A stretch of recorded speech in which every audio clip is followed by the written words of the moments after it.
If you've ever sat in front of your laptop knowing what needs to be done and you still couldn't start it, then this episode today is going to really hit home.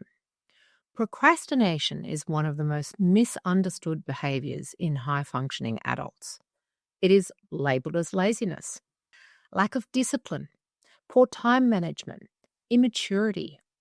But what if procrastination is not a character flaw? What if it is nervous system protection? If you identify with ADHD traits, you may recognize this pattern. You know what needs to be done, you care about the outcome, and you may even feel urgency, and yet you cannot start. Or you start and stop and start and stop. Or you wait until that pressure of time becomes extreme. Now, that's not indifference. That's something going on in your physiology. So let's go clinical for a moment, which I'm allowed to do because I'm a former medical doctor. Executive function involves planning, initiation, sequencing, and sustained attention. Now, when your nervous system perceives threat, executive function reduces. The amygdala activates.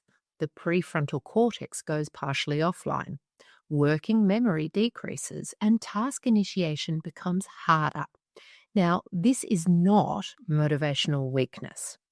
It is state-dependent capacity. If your nervous system has been conditioned by performance pressure, criticism, unpredictability, or high expectations, starting a task can unconsciously register as risk. Risk of failure, risk of exposure, risk of disappointing someone. So your system delays, and that delay reduces the immediate anxiety. Short-term relief reinforces the pattern, and that is how procrastination becomes habitual. Now, there's another layer. Many adults with ADHD traits experience dopamine variability. Novelty stimulates dopamine. Urgency stimulates dopamine. Interest stimulates. Administrative, repetitive, or ambiguous tasks do not. So when stimulation drops, the brain seeks dopamine activation elsewhere. Scrolling, cleaning, researching, something completely unrelated. Sudden bursts of productivity on lower effort tasks. Again, not laziness. Attempt at regulation. The system is trying to reach optimal arousal. Now, we add the attachment layer. If you grew up equating performance with safety, starting a task is never neutral. It carries identity weight. If I fail, what does that mean about me? If I succeed, can I sustain it? If I finish, what expectation comes next? For high-achieving men and women, procrastination often sits beside perfectionism. You delay because the standard feels threatening. You delay because beginning activates self-evaluation. And you delay because starting exposes you. That is seeking protection. So let us dismantle. Shame increases sympathetic activation. Sympathetic activation reduces executive function, and reduced executive function increases delay. So the more you call yourself lazy, the harder it becomes to start.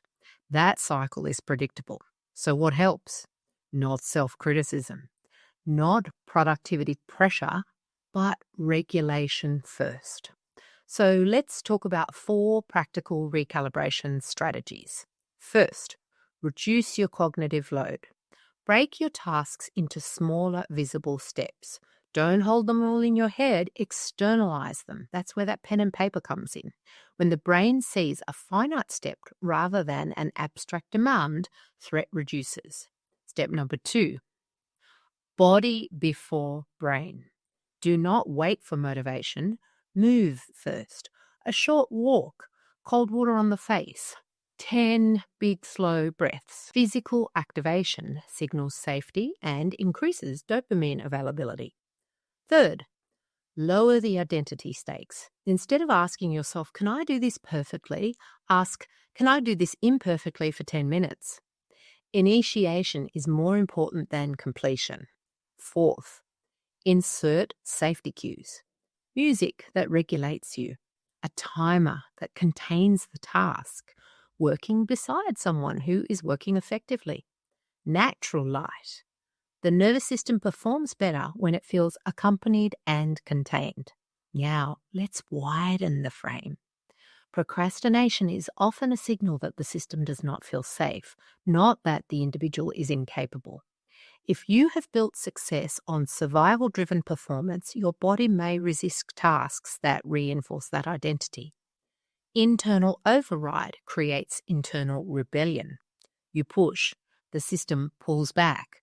This is not weakness. It is a misalignment between demand and capacity is state dependent. The work is not to force yourself harder.